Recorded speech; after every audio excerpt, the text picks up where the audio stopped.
that is union government. In that president, vice president power and functions, and as well as method of election of the president. The Constitution of India has adapted the parliamentary system of executive.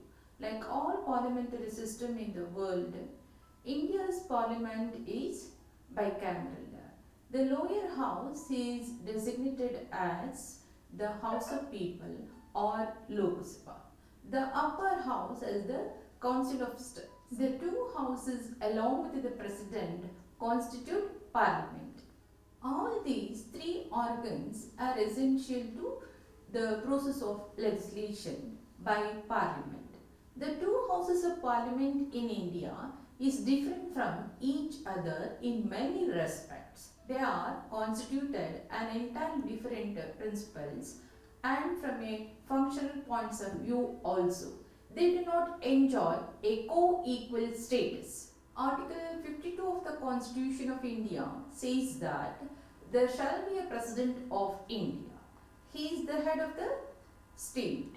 As per Article 53, the executive power of the Union shall be vested in the President, and it shall be exercised by him in accordance with the Constitution, either directly or through officers subordinate to him. The officers subordinate to him also includes a minister.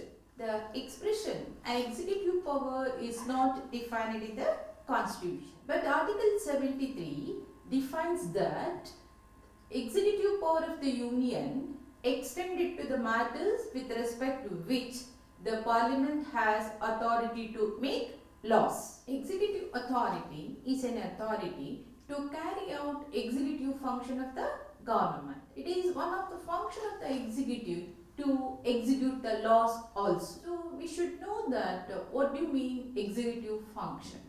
Ordinarily, executive function connotes the residue of the governmental function that remains after legislative and judicial functions are taken away.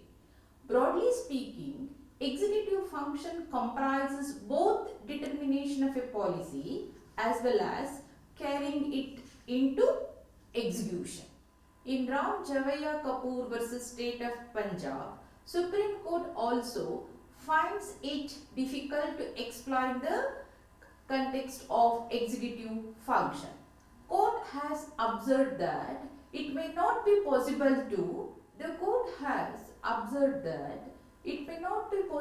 to frame an exhaustive definition of what executive functions mean and imply. Executive power includes the initiation of legislation and maintenance of law and order, promotion of social and economic welfare, the direction of foreign policy. In fact, carrying on or supervision of the general administration of the state. Broadly speaking, the executive function comprises the whole corpus of the authority to govern other than that which is involved in the legislative function of the parliament and the judicial function of the courts. In recent times, the scope of executive function has become extremely wide. It now involves administration or regulation of a vast system of social services like public health, housing, assistance for sick and unemployed, welfare of industrial workers, education, transport, and so on, as well as defense, law and order, justice, and finance, which are the virginal tasks of organized government. With the rise of the executive function, the methods of the government also changed. Executive authority conferring powers other than purely executive or administrative powers. It exercises the powers of the subordinate legislation and administrative justice. The President of India is elected indirectly, that is by an electoral college, in accordance with the system of proportional representation by means of single transferable vote. We should know that what do you mean electoral college in the context of presidential election. The electoral college shall consist of the elected members of both the houses of the parliament, the elected members of the legislative assemblies of the states, and the elected members of the legislative assemblies of the union territories of Delhi and Pondicherry. Nominated members have no right to elect the president. However, nominated members have no right to elect the president. Student, we will discuss the whole procedure of presidential election based on value of vote of MP and MLAs. The value of the vote of each MP and MLA differs in accordance with number of members in their legislative body. Further, each electoral casts a different number of votes. The general principle is that total number of votes cast by member of the parliament equals the total number of votes cast by state legislators. Also, legislators from larger state cast more votes than those from smaller states. Further, each electoral casts a different number of votes. There is a general formula to determine the value of the vote of MLA and MP in presidential election. First one is the value of the vote of MLA equals total population of a state divided by total number of elected members of the state legislative assemblies into 1 by 1000. The next general formula to determine the value of the vote of MP is value of the vote of a MP equals total value of vote of all MLAs of all the states divided by total number of elected members of the parliament. That means both the houses. Here we take a hypothetical example.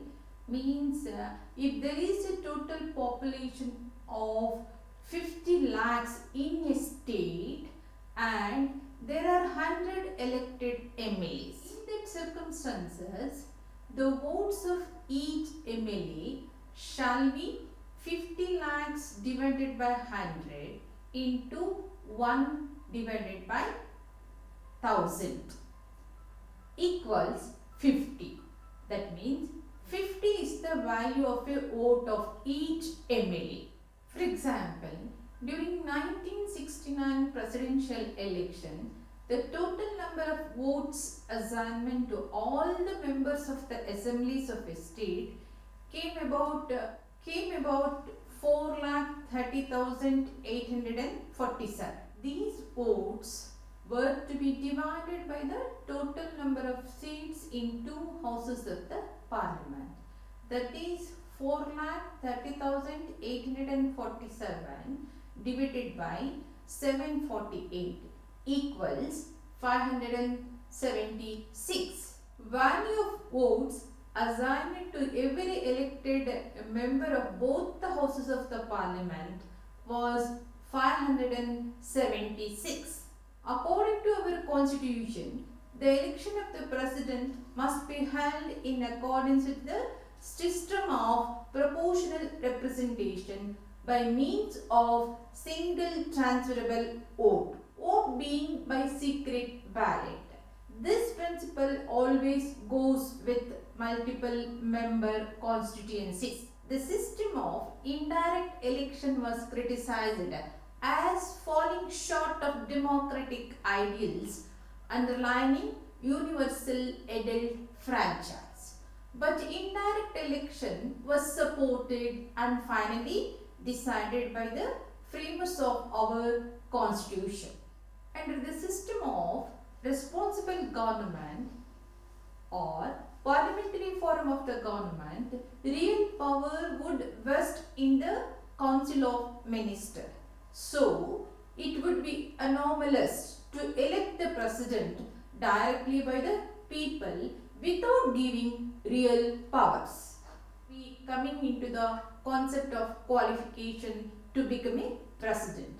In order to occupy the office of president, a person must be citizen of India, have completed the age of 35 years, be qualified for election as a member of House of the People, and must not hold any office of profit under the government of India or government of any state, but sitting president or vice president of the union or governor of any state or minister of the union or any state is not disqualified for election as president. After the election, if one is elected, then he holds the office until he resigns or until the term of the completion.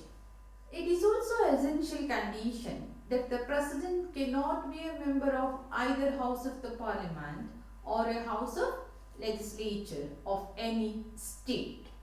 If a member of either house of the parliament or a state legislature is elected as president, he shall be deemed to have vacated his seat in the house on the date on which he enters upon his office as president.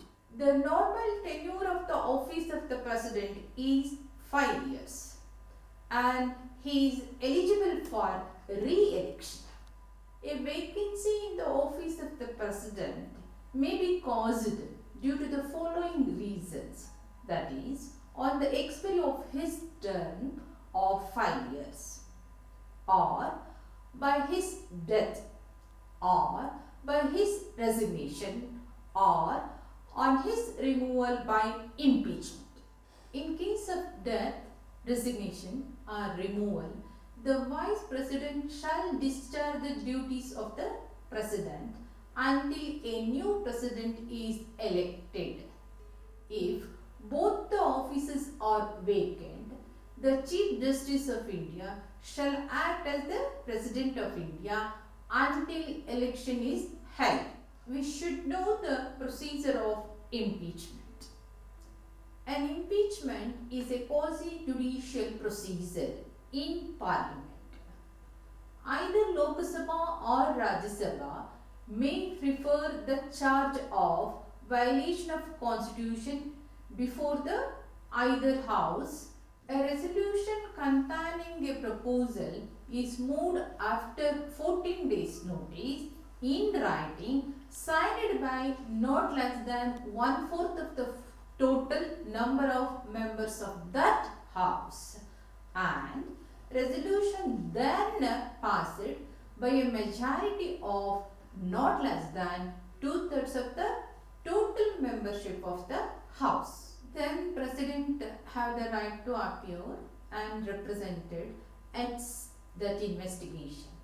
As a result of the investigation, a resolution is passed by not less than 2/3 of the total membership of the house, before which charges have been preferred, and declared that charges have been proved, then the president has to vacate his office. Since Constitution provides the modes and grounds for removing in case if the president goes against Constitution or in his capacity. The president cannot be removed otherwise than by impeachment. Till this day, no president has been removed by impeachment. The president shall not be answerable to any court for the exercise and performance of his powers, duties of his office, or for any act done or purporting to be done by him in exercise of those powers and duties. No criminal proceedings shall be instituted and continued against him in any court during the term of office. No process of arrest or imprisonment of the president shall be issued from any court during his term of office. No civil proceedings also initiated against him in his personal capacity. Next, coming into the point of emoluments of President. According to the Constitution, President gets 5 lakh a salary per month. He is also entitled to make use of free official residence having 340 rooms, and shall also be entitled to such emoluments, allowances and privileges as may be determined by the Parliament by law. These emoluments and allowances of the President shall not be diminished during his term of office. President is also entitled to get pension of rupees 1,50,000 per month. These emoluments and allowances of the President shall not be diminished during his term of office. President is also entitled to get pension 1,50,000 per month during his lifetime until his death. Next, coming into the point, President is elected for 5 years and can also be re-elected for another term. Constitution is silent about the number of terms a person can contest in this office. Next, disputes relating to the election of the President. Article 71 says that such disputes shall be decided by the Supreme Court, whose jurisdiction shall be exclusive and final. No disputes can be raised on the ground of any vacancy in the electoral college which elected the President. If election of the President is declared as void by the Supreme Courts, acts done by him prior to the date of such decision shall not be invalidated. Barring the decision of such disputes, other matters relating to the election of President may be regulated by the law by Parliament. Dear student, I hope that you understood the concept of President. He is the head of the executive union, and his powers and methods of elections and emoluments and term of office, etc. Thank you.